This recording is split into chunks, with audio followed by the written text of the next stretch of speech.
I welcome all of you on my this channel. I hope you all are doing very well. दोस्तों आज के इस video में मैं आपके साथ डिस्कस करने वाला हूँ अल्मोइस शुगर इंडस्ट्री के टेस्ट के हवाले से, उसके पैटर्न, उसके पास्ट पेपर, उसके नंबर ऑफ़ सीट्स और बाकी इंटरनल जो इस ऑर्गेनाइजेशन का एनवायरनमेंट है, इसके बारे में थोड़ा बहुत मैं आपको ओवरव्यू दूंगा। इस वीडियो को आप एंड तक ज़रूर देखें और अगर आप नए हैं इस चैनल पे तो काइंडली इस चैनल को सब्सक्राइब करें ताकि आइंदा इस तरह मैं कोई वीडियो अपलोड करूँ तो आपको उसका नोटिफिकेशन आता रहे। आज के इस वीडियो में मैं आपके साथ डिस्कस करूंगा ग्रेजुएट ट्रेनी के बारे में। ये एडवर्टाइजमेंट ग्रेजुएट ट्रेनी की आई हुई है जिसमें डिफरेंट वैकेंसी चाहिए, मैकेनिकल, इलेक्ट्रिकल, केमिकल, मेकाट्रॉनिक्स और एग्रीकल्चर इंजीनियरिंग के हवाले से। तो इस ऑर्गेनाइजेशन के साथ मेरा जो वास्ता रहा है वो दो तरह का है, एक एज अ इंटर्नी और दूसरा एज अ ट्रेनी। इंटर्नी में मैं डी अहान की यूनिट में था और as a graduate trainee engineer में मियावाली में था। इनके दो यूनिट्स होते हैं, एक मियावाली में है और एक डी अहान में। यहाँ पे एक स्टेटमेंट लिखा है कि must be willing to work in manufacturing facility at remote location Punjab and KP के। इट मीन्स कि इनकी जो वैकेंसी आई है वो पंजाब और केपी के दोनों यूनिट्स में आई हुई है। ये मेरा अपना ज़ाती ख्याल है इस स्टेटमेंट से। तो अगर इस तरह है कि उनको दोनों यूनिट्स के लिए लोग चाहिए, एक यूनिट के लिए उनको 1 से 2 तक लोग चाहिए होते हैं। हमारा जो बैच था उसमें हम 2 लड़के सेलेक्ट हुए थे। तो अगर दोनों यूनिट के लिए उनको लोग चाहिए तो मेरे अंदाजे के मुताबिक कोई 2 से 4 के दरमियान सीट हो सकती है पर डिपार्टमेंट। और ये जो सीट होती है ये किस तरह, ये क्राइटेरिया इनका क्या होता है, ये मोस्टली टेस्ट में जो लोग टॉप होते हैं उनको प्रेफर करते हैं। मेरा जो पोजीशन था वो फर्स्ट पोजीशन था, टेस्ट में 81 मार्क्स थे मेरे और सीजीपीए मेरा जो है वो 3.23 है। तो इस हवाले से हमारी सिलेक्शन भी हुई थी। जो टॉप का बंदा मैं था और मेरे बाद जो नेक्स्ट कैंडिडेट था। तो इट मींस कि टेस्ट में आपको ज़्यादा स्कोर करना पड़ेगा, सबसे टॉप पे आना पड़ेगा, तब आपको इंटरव्यू के लिए शॉर्टलिस्ट करेंगे और आगे आपको फर्दर प्रोसेस होगा। इनके 2 इंटरव्यूज़ होते हैं, एक अपने यूनिट में होता है और दूसरा हेड ऑफिस में होता है। यूनिट अगर आपकी सिलेक्शन मियावाली में होती है तो मियावाली में एक इंटरव्यू होगा, फिर उसके बाद लाहौर में एक इंटरव्यू होगा। अगर आपकी सिलेक्शन डी अहान में होती है तो डी अहान में एक इंटरव्यू होगा और उसके बाद लाहौर में। इंटरव्यू बड़ा सिंपल होता है। अगर कोई बंदा क्वालिफाई करता है इंटरव्यू तक तो इंटरव्यू के लिए वो मुझसे फिर अलग से गाइडलाइन ले सकते हैं। उनको कुछ स्पेशल टिप्स है वो मैं दूंगा कि हाउ टू क्लियर इंटरव्यू। उसके लिए आप मुझसे बाद में रब्ता कर सकते हैं। फ़िलहाल हम इस ऑर्गेनाइजेशन के टेस्ट के हवाले से डिस्कस करेंगे कि इनका टेस्ट कंपोजिशन कैसा होता है। टेस्ट कंपोजिशन यह है कि उनमें 100 एमसीक्यूज़ होते हैं जो कि एनटीएस कंडक्ट करता है। 100 में से 50% टेक्निकल जो आपके डिपार्टमेंट से वो आते हैं और 50 एमसीक्यूज़ जो है वो जनरल होते हैं जिनमें से इंग्लिश, आईक्यू, एनालिटिकल, इस तरह के क्वेश्चन जो है वो आते हैं। टेक्निकल में इलेक्ट्रिकल के हवाले से अगर हम बात करें तो मैंने जो ऑब्ज़र्व किए थे एमसीक्यूज़, वो कुछ एमसीक्यूज़ ऐसे थे जो मुझे लग रहा था कि ये नए हैं, बाकी टेस्ट में रिपीट नहीं हुए थे। तो वो एमसीक्यूज़ मैंने नोट किए थे और जो चंद एक रिपीट हुए थे वो मैंने स्किप की है। तो उसके लिए आप हांडा और ये स्मार्ट सीरीज़ को रीड करके कर सकते हैं। जो एमसीक्यूज़ मेरे लिए नए थे और टेक्निकल पॉइंट ऑफ व्यू से मुझे लगे कि थोड़े मुश्किल थे बाकी एमसीक्यूज़ के हवाले से, वो मैं नोट कर चुका हूँ, वो आप आगे के इस वीडियो में देख सकते हैं। इस ऑर्गेनाइजेशन के साथ मेरा जो वास्ता रहा है वो एज अ इंटर्नी भी रह चुका है और as a graduate trainee engineer भी रह चुका है। इंटर्नी मैं डी अहान की यूनिट में था आफ्टर माय ग्रेजुएशन इन 2014 और ग्रेजुएट ट्रेनी इंजीनियर की पोजीशन मैंने ली थी मियावाली यूनिट में। तो दोनों यूनिट में इलेक्ट्रिकल, मैकेनिकल, केमिकल हर डिपार्टमेंट का बड़ा ज़बरदस्त सेटअप है। वैसे तो आपके जहन में क्वेश्चन आता है कि शुगर इंडस्ट्री में फिर इंजीनियर का काम, तो ये क्वेश्चन मेरे जहन में भी आ रहा था कि शुगर इंडस्ट्री में भला इलेक्ट्रिकल इंजीनियर का क्या काम हो सकता है। तो इसके लिए आप देख सकते हैं कि यहाँ पे ये इनका स्विच यार्ड है मियावाली यूनिट में। 132 केवी ग्रिड स्टेशन है जो कि स्टीम पावर प्लांट से पावर को एक्सपोर्ट करके नेशनल ग्रिड स्टेशन को देता है। ये यूनिट खुद पावर जनरेट करता है, कोई 30 मेगावाट से ऊपर का पावर जनरेट करता है। अपने जो यूज़ के लिए कुछ मेगावाट वो खुद यूज़ करते हैं और बाकी पावर जो है वो नेशनल ग्रिड को 132 केवी ग्रिड स्टेशन के थ्रू देता है। इसके अलावा इनके बॉयलर्स और टरबाइन ये बड़ा सेटअप लगा होता है। तो इंजन और ये इलेक्ट्रिकल के हवाले से मोटर्स तो बहुत बड़ा सेटअप है। तो यहाँ पे सीखने के लिए बहुत सी चीज़ें हैं। हर डिपार्टमेंट के लिए इंस्ट्रूमेंटेशन का भी काम है, मैकेनिकल का, केमिकल का, इलेक्ट्रिकल का। तो हर डिपार्टमेंट का अपना अपना जो है वो अच्छा सा काम है। यहाँ पे आप लर्निंग बहुत अच्छी तरह से कर सकते हैं। तो इस का जो टेस्ट था मैंने कंपाइल किया था, इस टेस्ट को हम जो है आगे के इस वीडियो में डिस्कस करेंगे। चलो देखते हैं इस टेस्ट को। टेस्ट का जो पहला एमसीक्यू था वो था कि the dash rating of a resistor is determined bye it's physical size.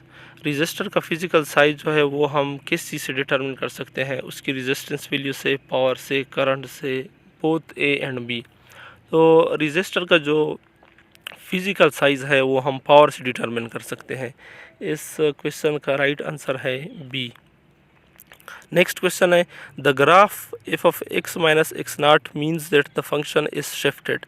X not unit left, x not unit right, up, down. X minus x not का मतलब है कि ये ग्राफ जो है ये राइट साइड पे शिफ्टेड हुआ है। कितना यूनिट? X not unit. जब बीच में माइनस का साइन हो इट मीन्स कि ये ग्राफ जो है वो शिफ्टेड है टुवर्ड्स राइट। अगर पॉजिटिव साइन होता तो ये फंक्शन जो था वो शिफ्टेड होता टुवर्ड्स लेफ्ट। तो यहाँ पे हमारा आंसर जो है वो x not unit towards right. Right answer is B. Next question, a system is characterized by the input-output relation yt is equal to 2x2t for all t, where yt is the output and xt is the input. It is linear and causal, linear non-causal, non-linear and causal, non-linear and non-causal। ये जो system है हमारे पास ये linear भी है और non काजल भी है। लीनियर के अपने करेक्टरिस्टिक है जो उसमें होमोजेनिटी और बाकी सुपरपोजिशन वो उस पर फॉलो करता है, और नॉन काजल के भी है कि फ्यूचर वैल्यू पे जब ये डिपेंड करता है तो नॉन काजल। तो ये इक्वेशन जो है इसमें लीनियर का भी प्रॉपर्टी है और काजल नॉन काजल का भी है, इसलिए इसका राइट आंसर जो है वो बी है। In shifting and time scaling of a function which one is done first. Shifting और स्केलिंग जब हम करते हैं तो उसमें पहला हम किस चीज़ को प्रेफर करते हैं, शिफ्टिंग को या स्केलिंग को? तो इसका राइट आंसर है शिफ्टिंग को। पहले हम शिफ्टिंग करते हैं उसके बाद स्केलिंग करते हैं। तो right answer is a. Next question, the Laplace transform of a unit impulse function is 1 over s, 1 over s square, 1 and s। तो Laplace transform of unit impulse जो है वो है 1। Answer is C. Next question, choose an instrument from the following which converts heat energy into electrical energy. कौन सा ऐसा instrument है इनमें से जो कि हीट को इलेक्ट्रिकल में कन्वर्ट करता है? तो इसका राइट आंसर जो है वो है थर्मोकपल। थर्मोकपल हीट एनर्जी को कन्वर्ट करता है इलेक्ट्रिकल एनर्जी में। Next question, dipole means two charge having equal and like charges, unequal and like charges, equal and unlike charges, unequal and unlike charges.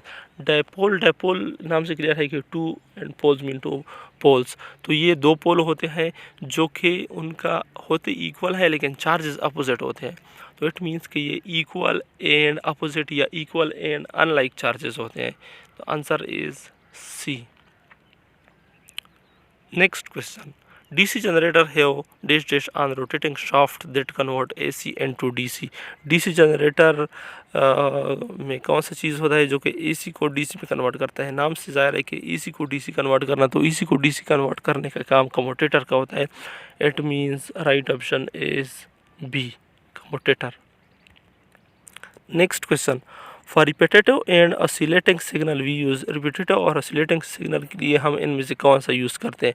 Fourier series, Fourier transform, Z transform, Laplace transform. तो repetitive signal के लिए हम use करते हैं Fourier series. तो इसका right answer है ए।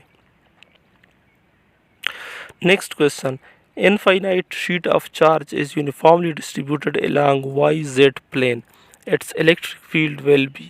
अगर एक इनफाइनाइट शीट ऑफ चार्ज है जो कि YZ प्लेन में पड़ा है, तो इसका जो इलेक्ट्रिक फील्ड होगा वो कौन सी फील्ड में होगा? YZ में ये खुद पड़ा है, तो YZ के साथ जो तीसरा फील्ड है उसके एलांग उसका इलेक्ट्रिक फील्ड होगा।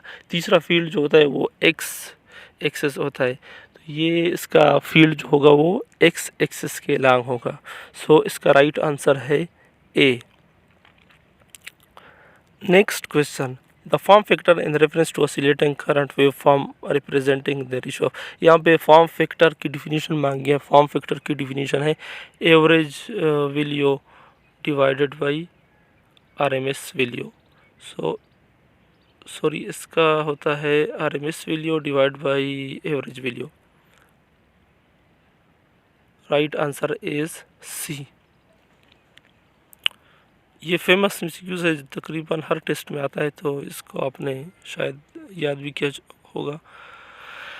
Next question is in LTI system condition of Vivo. Vivo means bound input bound output. Bound input bound output stability is that impulse is. Vivo की कंडीशन जो है वो उसके मुताबिक इम्पल्स जो होता है वो कम्प्लीटली इंटीग्रेबल होता है या पार्शली इंटीग्रेबल होता है या नॉन इंटीग्रल होता है या नन ऑफ देम है। तो बीबो के मुताबिक उनका इम्पल्स रिस्पांस जो होता है वो कम्प्लीटली इंटीग्रेबल होता है। So right answer is A. Next question is which of the following motor are very heavy and less vibrating. कौन सा ऐसा मोटर है जो कि हैवी भी होता है और वाइब्रेशन उनकी कम होती है? Single phase, two phase, three phase, all of them. तो इसमें थ्री फेज मोटर जो है वो हेवी भी होता है और उनकी वाइब्रेशन भी कम होती है as compare to other phase motor. So right answer is C. Next question, ये इंग्लिश के कुछ एमसीक्यूज थे सिनोनिम के हवाले से जो मुझे याद थे वो मैंने नोट किए थे। Synonym of disrespect. तो डिसरिस्पेक्ट का जो सिनोनिम है वो इरेवरेंस है। Option is C. इसके बाद 15 नंबर क्वेश्चन में भी सिनोनिम मांगा है। Synonym of surrender is. Surrender का सिनोनिम जो है वो है कैपिचुलेट। तो इसका राइट आंसर है A. Next question is synonym of grandeur is. Grandeur का जो सिनोनिम है वो है magnificence. So right answer is B. ये इंग्लिश की एमसीक्यूज आप खुद भी देख सकते हैं इनका synonym.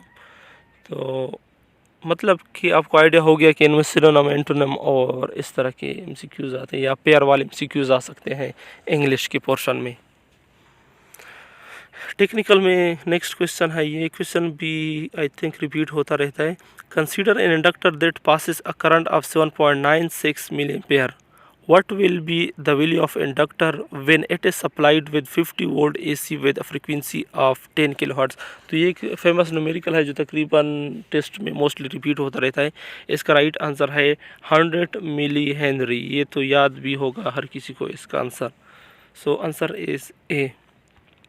Next question, in ultrasonic level switch consist of. Ultrasonic level switch, ये एमसीक्यूज मुझे नया लगा था इसलिए मैंने नोट किया। अल्ट्रासोनिक लेवल का जो स्विच है उसमें कौन कौन सी चीज़ें होती हैं? इलेक्ट्रॉनिक कंट्रोल यूनिट होता है, सेंसर होता है, बोथ होते हैं, नन ऑफ देम होते हैं। तो अल्ट्रासोनिक लेवल स्विच जो है उनमें कंट्रोल यूनिट भी होता है और उनमें सेंसर भी होते हैं। तो इसका राइट आंसर इज़ इसका राइट आंसर सी है। तो right answer is both C. Question number 19, electric field intensity due to infinite sheet of charge is. Infinite sheet of charge की वजह से जो इलेक्ट्रिक फील्ड होती है ये फार्मूला है इलेक्ट्रिक फील्ड इंटेंसिटी का for infinite sheet of charge. तो वो ज़ीरो होता है या यूनिटी होता है या सिग्मा बाई इप्सिलॉन होता है या सिग्मा बाई 2 इप्सिलॉन। तो इनफाइनाइट शीट ऑफ चार्ज जो होता है उसकी इलेक्ट्रिक फील्ड जो होती है वो सिग्मा डिवाइड बाई 2 इप्सिलॉन होती है। So right answer is D. Next question is Fourier series are infinite series of elementary trigonometric function that is sine and Fourier series जो होता है उनमें साइन और काज। तो ये भी MCQ रिपीट होता रहता है। इसका राइट आंसर ए है काज function. Next question. A DC generator has a terminal voltage of 220 volt and a reduced voltage of 240 volt. If armature circuit resistance is 0.2 ohm, then the armature ये generator का एक numerical है जो कि generator के equation पे और generator और मोटर का तकरीबन सेम इक्वेशन है। उस इक्वेशन पे ये MCQ होता है जिसमें टर्मिनल वोल्टेज V गिवन है, इंड्यूस वोल्टेज E गिवन है, आर्मेचर रेजिस्टेंस R गिवन है, जबकि करंट हमने फाइंड करना है। तो इसका आंसर है सी 100 एम्पियर। फार्मूला इसका क्या है, E minus V is equal to I R. तो E की वैल्यू 240, V की वैल्यू 220, I की वैल्यू फाइंड करनी है, R की वैल्यू 0.2। ये सॉल्व करके हमारे पास वैल्यू आती है 100 एम्पियर की। Next question, Fourier series are infinite series of elementary trigonometric function sine and cos. ये सीक्यूज दोबारा मिस्टेकली रिपीट हुई है, तो उसका आंसर जो है वो है ए। ये क्वेश्चन था कि F of S is equal to 0 to infinity F of T e power minus S T, first derivative of F of T is the mathematical form of. ये इक्वेशन जो है ये किस चीज़ का मैथमेटिकल फॉर्म है, ये फोरियर सीरीज़ का form है, फोरियर ट्रांसफॉर्म का है, लेप्लास ट्रांसफॉर्म का है या जेड ट्रांसफॉर्म का है। तो ये मैथमेटिकल फॉर्म जो है ये हमारे पास है लेप्लास ट्रांसफॉर्म का। ये लेप्लास ट्रांसफॉर्म का मैथमेटिकल फॉर्म है। So right answer is C. Next question, the Fourier transform has the property of. Fourier transform की क्या क्या प्रॉपर्टी है, linearity, convolution, scaling, all of them. Fourier transform में ये सारी प्रॉपर्टी जो है वो लाई करता है। So right answer is all of them. Next question, which of the following is are the example of communication media. Communication media की example कौन कौन सी है इनमें से, satellite communication, radio waves, microwaves, all of them. तो यहाँ पे जो कम्युनिकेशन मीडिया है ये सब कम्युनिकेशन मीडिया है, सैटेलाइट भी है, रेडियो भी है, माइक्रोवेव भी है। सो इसका राइट आंसर है ए, सॉरी डी, ऑल।